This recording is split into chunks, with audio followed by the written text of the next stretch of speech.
한 봄날 한 작은 마을에는 아름다운 숲이 있었습니다. 이 숲은 신비로움으로 가득 차 있었고 사람들은 그곳을 미스터리 숲이라고 불렀습니다. 그 숲에는 실종된 소년들의 이야기가 남아 있었습니다.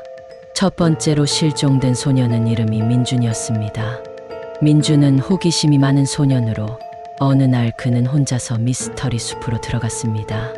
그리고 그곳에서는 그를 다시 볼 수 없었습니다.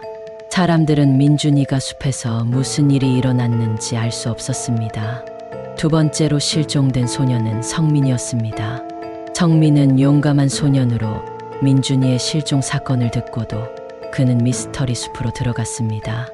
그리고 그곳에서도 그를 다시 볼 수 없었습니다. 사람들은 성민이가 민준이와 같은 운명을 만났을 것이라고 생각했습니다. 세 번째로 실종된 소년은 지훈이었습니다. 지훈이는 영리한 소년으로 민준이와 성민이의 실종 사건을 듣고도 그는 미스터리 숲으로 들어갔습니다. 그리고 그곳에서도 그를 다시 볼 수 없었습니다. 사람들은 지훈이가 민준이와 성민이와 같은 운명을 만났을 것이라고 생각했습니다. 미스터리 숲은 사람들에게 두려움을 주었지만 그곳에는 미지의 힘이 숨어 있었습니다. 이 숲은 사람들의 마음을 읽을 수 있었고 그들의 가장 깊은 욕망을 이끌어냈습니다. 민준이는 숲에서 자유롭게 탐험하고 싶었고 성민이는 숲에서 모험을 찾았으며 지훈이는 숲에서 놀라운 비밀을 발견하고 싶었습니다. 그러던 어느 날 마을에 새로 이사온 소년이 있었습니다. 그 소년의 이름은 준호였습니다.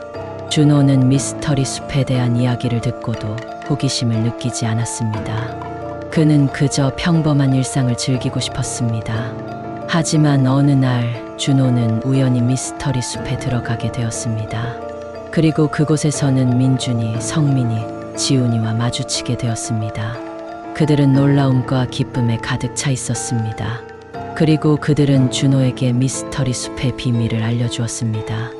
미스터리 숲은 사람들의 욕망을 이끌어내는 곳이었습니다.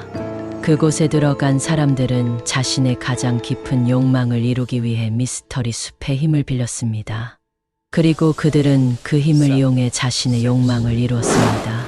하지만 그 힘은 사람들을 미쳐버리게 만들었습니다. 미스터리 숲의 힘은 사람들의 욕망을 너무 크게 만들어 그들이 이루고 싶은 것을 얻기 위해 어떤 행동이든 할 수 있게 만들었습니다. 그 결과 그들은 자신의 욕망을 이루기 위해 다른 사람들을 해치고 상처를 주었습니다. 그리고 그들은 결국 자신의 욕망에 사로잡혀 미스터리 숲에서 벗어나지 못하게 되었습니다. 그들은 영원히 미스터리 숲에 갇혀 살아가야 했습니다. 준호는 그들의 이야기를 듣고 충격을 받았습니다. 그는 미스터리 숲에서 벗어나기 위해 그들을 도와주기로 결심했습니다.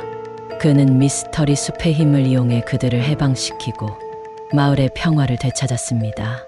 그리고 그 이후로 미스터리 숲은 사람들에게 더 이상 두려움을 주지 않았습니다. 사람들은 그곳을 아름다운 숲으로 기억하며 그곳에서는 미스터리한 이야기가 아닌 행복한 이야기가 전해지게 되었습니다.